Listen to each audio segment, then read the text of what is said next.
Hello everyone, how to do back with another new video, and in this video I'll guide you Facebook video quality settings, how to use it and how it works.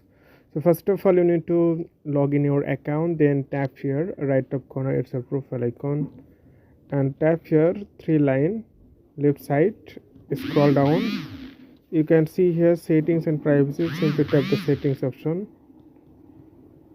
then scroll down, you can see here the option media, simply tap on the media.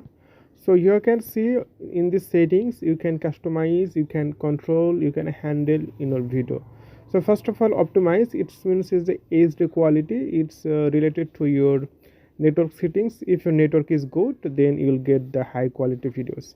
If you tap here data saver, like if you use cellular data, then you can choose this one, then you'll use 40% less data by reducing video quality, so you will not get high quality videos but because of your data.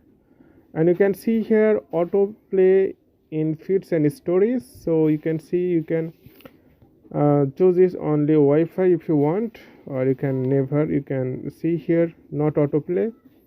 And also you can see here reels start with sound on, so you can see here, or you can reduce 3D photo motion, always share reels to story. If you share your reels, then it will be shared on your story. You can check sound effects and alerts app, you can see here, and app update, so you can see automatically download app updates, auto update Facebook, so you can see here.